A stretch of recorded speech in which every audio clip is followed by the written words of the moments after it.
देखिए हम लोग जो है प्रेजेंट इंडेफिनिट टेंस खत्म कर चुके हैं। अब अगले टेंस पर आएंगे प्रेजेंट कंटीन्यूअस टेंस। उस पे आने से पहले हम लोग जो है देखिए क्या करेंगे, प्रेजेंट इंडेफिनिट टेंस का रिवीजन करेंगे। सबसे पहले हम लोगों ने टेंस कहाँ से शुरुआत किया था, मैं बताया था आप लोगों को, समय के साथ किया गया कार्य क्या कहलाता है, हमारा टेंस कहलाता है। समय के साथ किया गया कार्य क्या कहलाता है, टेंस कहलाता है। मैं आप लोगों को बोला था टाइम प्लस एक्शन हमारा टेंस कहलाता है। क्या कहलाता है, टेंस कहलाता है। टाइम प्लस और एक्शन क्या कहलाता है, टेंस कहलाता है। देखिए मैं बताया था समय 3 प्रकार का, एक जो बीत गया पास्ट है पास्ट, और जो चल रहा है प्रेजेंट, जो आने वाला है फ्यूचर। यही 3 मैं बताया था आप लोगों को। देखिए अब उसी आधार पर हम लोग क्या करेंगे, टेंस को बांटेंगे। सबसे पहला टेंस हो जाएगा हम लोगों का प्रेजेंट टेंस, पास्ट टेंस, फिर फ्यूचर टेंस, जो आप लोगों को मैं पढ़ा चुका हूं। तो बस इसका रिवीजन करेंगे। देखिए ये 4 प्रकार के होते हैं। कितने प्रकार के होते हैं, 4 प्रकार के होते हैं। पहला PRE मतलब प्रेजेंट, IND मतलब इंडेफिनिट, फिर उसके बाद PRE मतलब प्रेजेंट, और CON मतलब कंटिन्यूअस। PRE मतलब प्रेजेंट, और फिर उसके बाद PER मतलब परफेक्ट, फिर उसके बाद PRE मतलब प्रेजेंट, और PER मतलब परफेक्ट, और CON मतलब कंटिन्यूअस। ऐसे ही पास्ट में भी 4 प्रकार के होंगे। आई बात समझिए, पास्ट में भी 4, जहां जहां प्रेजेंट लगाए वहां बस क्या लगा देंगे, पास्ट लगाएंगे। क्या हो जाएगा था हमारा, past indefinite, past continuous, past perfect, past perfect continuous, past indefinite. यहाँ पर पास्ट लगाने हैं, past indefinite, past continuous, past perfect और पास्ट परफेक्ट कंटिन्यूअस। अब इसमें फ्यूचर में भी 4, indefinite, continuous, perfect, perfect continuous. देख लीजिए एक बार, देखिए प्रेजेंट टेंस में 4 प्रकार, present indefinite, present continuous, present perfect, present perfect continuous. Past tense में 4 प्रकार, past indefinite, past continuous, past perfect, past perfect continuous. फिर उसके बाद future indefinite, future continuous, future perfect, future perfect continuous. जिसमें से हम लोग पहला टेंस पढ़ चुके हैं, प्रेजेंट इंडेफिनिट टेंस। फिर उसके बाद अगला पढ़ेंगे, और इसमें हम थोड़ा 2-4 और एग्जांपल आप लोगों को करा दे रहे हैं। ठीक है, देखिए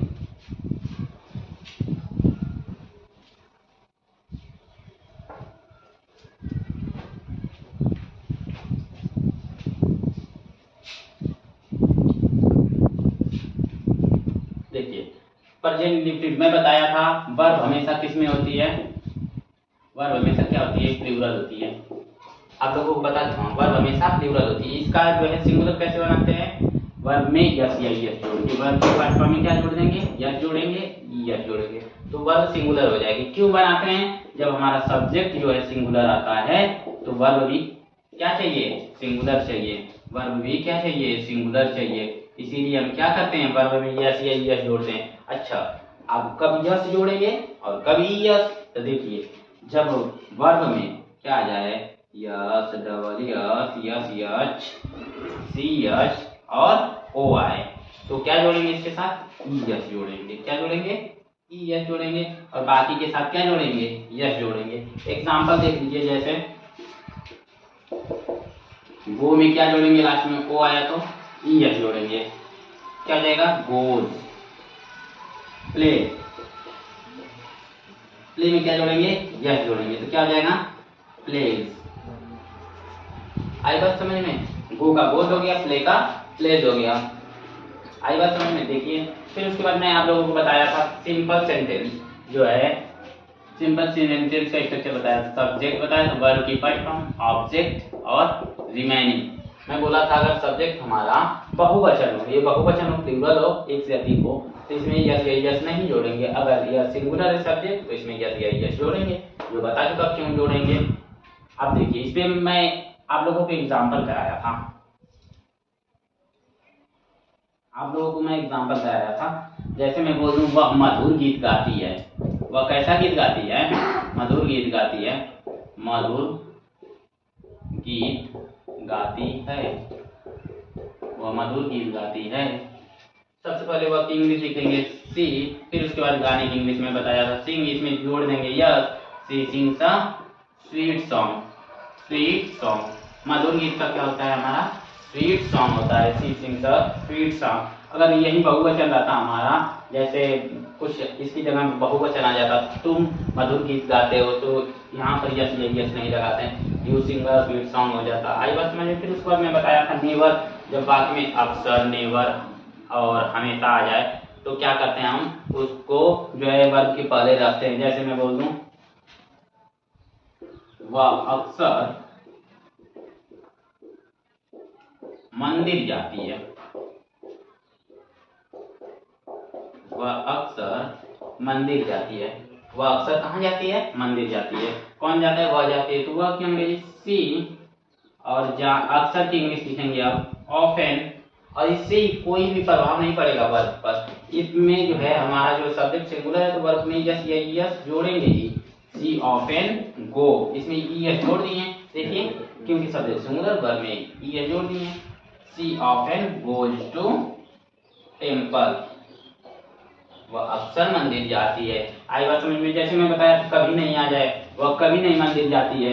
जैसे मैं बोल दूं वह कभी नहीं मंदिर जाती है, वह कभी नहीं मंदिर जाती है, तो सेम रहेगा सब कुछ, बस कभी नहीं की इंग्लिश क्या आ जाएगा? नेवर आ जाएगा।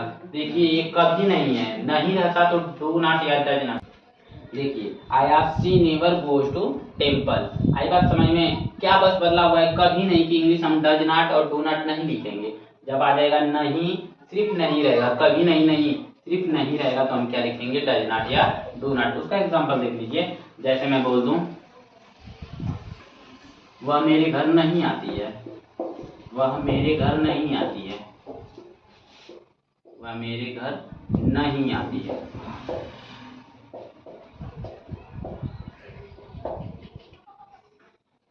सबसे पहले वह की इंग्लिश लिखेंगे, क्या हो जाएगा? वह की इंग्लिश सी, इसके लिए क्या लगाएंगे? Does not, she does not come, आने की इंग्लिश कम हो गई, और आने जाने के लिए हम क्या जोड़ते हैं? To come to my home, she does not come to my home.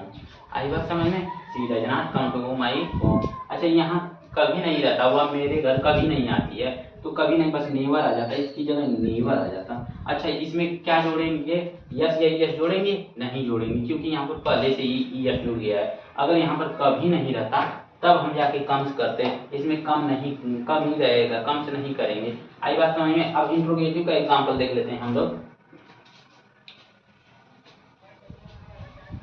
मैं बोला था कि जब वाक्य क्या से शुरू होता है तो क्या के अंग्रेजी में नहीं लिखते हैं, बल्कि हेल्पिंग वर्ब से शुरू करते हैं। जैसे मैं बोल दूं क्या तुम उर्दू पढ़ते हो, क्या तुम उर्दू पढ़ते हो,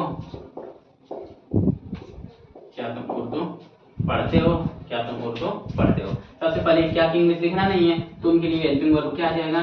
डू। फिर उसके बाद क्या लिखेंगे? You subject, do you read, do you read Urdu, do you read Urdu, क्या तुम उर्दू पढ़ते हो। लास्ट में क्या लगाते हैं हम लोग? क्वेश्चन मार्क, की नहीं भूलते हैं कभी, लास्ट में क्वेश्चन मार्क। लेकिन मैं बताया था जब क्या कब क्यों आदि शब्द बीच में आ जाए, जो है सेंटेंस वाक्य के बीच में आ जाए, तो उसकी अंग्रेजी कैसे बनाते हैं? तुम कहाँ रहती हो, जैसे मैं बोल दूं तुम कहाँ रहती हो, तुम कहाँ रहती हो। देखिए कहाँ, ये सब जब कहाँ कब क्यों आदि शब्द बीच में आ जाए तो उसकी इंग्लिश सबसे पहले लिखेंगे वेयर, फिर उसके बाद तुम के लिए हेल्पिंग वर्ब लगाएंगे do, where do you live, where do you live, तुम कहाँ रहती हो। आई बात समझ में? अगर इसका निगेटिव आ जाए, मैं बताया था निगेटिव हमेशा नॉट को तीसरे नंबर पर लगाते हैं। किस नंबर पर? तीसरे नंबर पर। जैसे मैं बोल दूं तुम स्कूल क्यों नहीं जाते हो,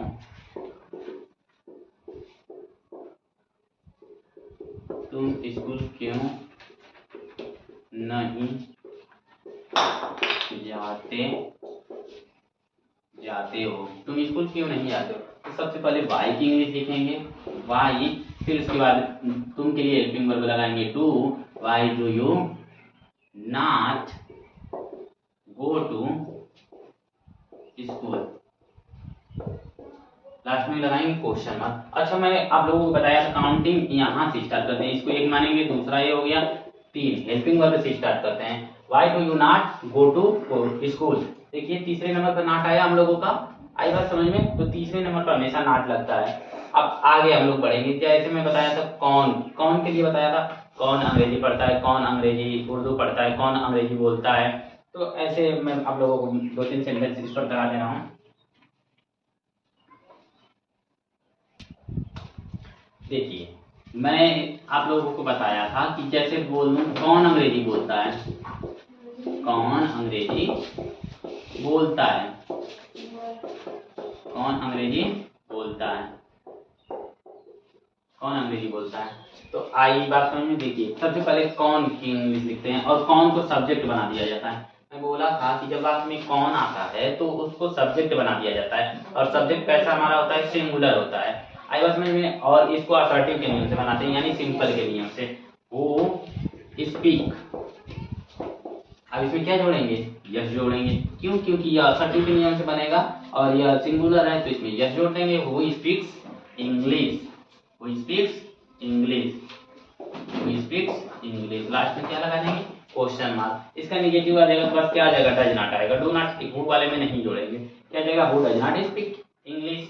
अब इसमें यस हट जाएगा, जब नेगेटिव आ जाता है तो यस हट जाता है, आप लोगों को पता है। फिर उसके बाद मैं आप लोगों को बताया था जब वाक्य में 2 वर्ब आती है तो एक वर्ब का इंफिनिटिव बनाते हैं, बताया था ना। जैसे मैं बोल दूं वह नाच, वह उर्दू पढ़ना चाहती है, वह उर्दू पढ़ना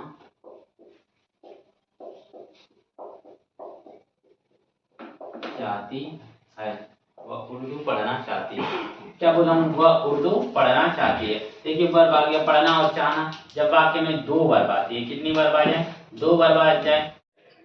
देखिए वह उर्दू पढ़ना चाहती है, जब वाक्य में 2 वर्ब आ जाए। देखिए पढ़ना और चाहना 2 वर्ब आ गई ना, तो इसकी अंग्रेजी हम कैसे बनाते हैं। मैं बोला था एक वर्ब का इंफिनिटिव बनाते हैं, और किस वर्ब का इंफिनिटिव बनाते हैं, जिस वर्ब के अंत में नानी ने आता है, जिस वर्ब के अंत में क्या आ जाए, नानी ने, ना ने नी, नाने नी या नानी ने आ जाए तो हम क्या उसका करते हैं, इंफिनिटिव बनाते हैं। और इंफिनिटिव कैसे बनता है मैं बताया था आप लोगों को, कैसे बनता है, वर्ब के पहले टू लगाकर, वर्ब के पहले क्या लगा देंगे हम लोग, टू लगा देंगे। जैसे आ गया टू प्ले, इंफिनिटिव हो गया टू राइट। फिर उसके बाद टू रीड, आई बात समझ में। अब जैसे आ गया वह उर्दू पढ़ना चाहती है, तो वह की इंग्लिश क्या होगी, सी चाहने। अब इसका इंफिनिटिव बनानी है, मेन वर्ब चाहती को मान लिए, सी वांट, इसमें क्या जोड़ देंगे, यस। क्यों जोड़े हैं, सब्जेक्ट हमारा सिंगुलर अभी चल रहा है, सी वांट्स अब रीड। यह इंफिनिटिव बनाएंगे, इसका इंफिनिटिव बनाइए, टू लगाइए, इंफिनिटिव बन गया, she wants to read Urdu, she wants to read Urdu. आई बात समझ में, she wants to read Urdu. लेकिन मैं आप लोगों को कुछ और बताया था कि जब वाक्य में वर्ब नो आ जाए, इंफिनिटिव रहे और वर्ब क्या हो जाए, नो आ जाए। जैसे मैं बोलूंगा आप लोगों को वह अंग्रेजी बोलना जानती है, वह अंग्रेजी बोलना जानती है, वह कार चलाना जानती है, वह अंग्रेजी पढ़ाना जानती है, वह मैथ्स लगाना जानती है। जैसे मैं आप लोगों को लिख दूं वह कार चलाना जानती है, वह तैरना जानती है, वह कार चलाना जानती है, वह कार चलाना जानती है। तो सबसे पहले वह की इंग्लिश लिखेंगे सी, फिर उसके बाद क्या वर्ब लिखेंगे, नो, इसमें यह जोड़ेंगे, सी नोज। अच्छा देखिए क्यों जानने का बनाए मेन वर्ब माने, क्योंकि यह चलाना ना नहीं, इसका इंफिनिटिव बनाएंगे ना, सी नोज। फिर उसके बाद क्या लिखेंगे, चलाना, चलाना की इंग्लिश क्या हो जाएगी, ड्राइव, सी नोज ड्राइव। लेकिन इसके पहले हम क्या बनाएंगे, इसका इंफिनिटिव। और जब वाक्य में वर्ब नो आ जाए तो क्या चेंज होता है, इस इंफिनिटिव के पहले हम क्या यूज कर देते हैं, हाउ यूज कर देते हैं, सी नोज हाउ टू ड्राइव। क्या जानती है, ड्राइव और कार कैसे चलाई जाती है वह जानती है। आई बात समझ में, ठीक है। उसके आगे देखिए मैं बताया था which shows how many how much का प्रयोग। फिर उसके बाद which shows how many how much में आप लोगों को मैं बताया था which shows how many how much के बात बताया, मैं WH लिख दे रहा हूँ, इसके साथ हमेशा नाउन रहता है। मैं बताया था ना WH मतलब यही समझिएगा, which shows how many how much, ठीक है। अब WH के साथ क्या लगाएंगे हम, नाउन रहता है। WH which shows how many how much के साथ नाउन रहता है, और जब इसके साथ यह नाउन क्या हो जाए हमारा सब्जेक्ट हो जाए, यह नाउन हमारा सब्जेक्ट हो जाए, तो इसको असर्टिव के नियम से, सिंपल के नियम से बनाते हैं। लेकिन यह जब क्या आ जाए, सब्जेक्ट नहीं हो, सब्जेक्ट नहीं हो, नो सब्जेक्ट है, सब्जेक्ट इसके पहले ही आ जाए या सब्जेक्ट ये नहीं रहे, तो उसके लिए अब क्या करते हैं, इसको हम इंट्रोगेटिव के नियम से बनाते हैं। दोनों का एग्जाम्पल देख लीजिए, जैसे मैं बोल दूं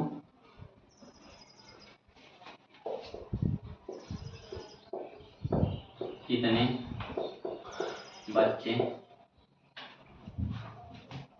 स्कूल जाते हैं,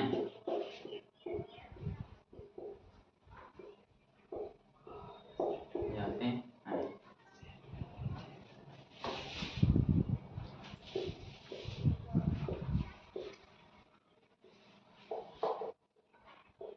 तुम कौन सा या कौन सी कार चलाते हो,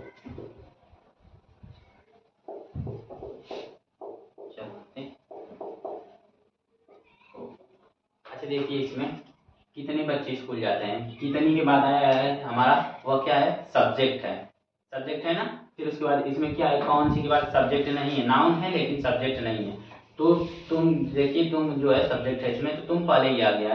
इसके बाद यदि सब्जेक्ट है, यानी इसके साथ सब्जेक्ट है, तो उसकी इंग्लिश जो है हम लोग किस नियम से, सिंपल नियम से बनाते हैं। जैसे कितने बच्चे की इंग्लिश, हाउ मेनी। मैं आप लोगों को बताया था कि गिन लेंगे तो हाउ मेनी, नहीं गिन पाएंगे तो how much. How many children, how many children go to school, how many children go to school. देखिए बस इंट्रोगेटिव सेंटेंस है, लेकिन इसको सिंपल के नियम से बनाए हैं।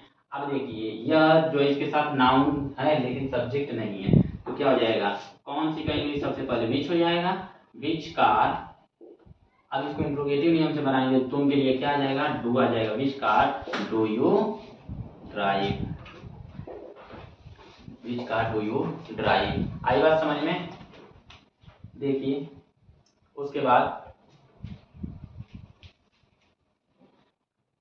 देखिए, आप लोगों का इतना रिवीजन हो गया, फिर उसके बाद आगे हम लोग सिर्फ कब सेंटेंस चलेंगे, सिर्फ सेंटेंस करेंगे। आई बात समझ में। वीडियो पसंद आ रही हो तो लाइक कर दीजिए। धन्यवाद।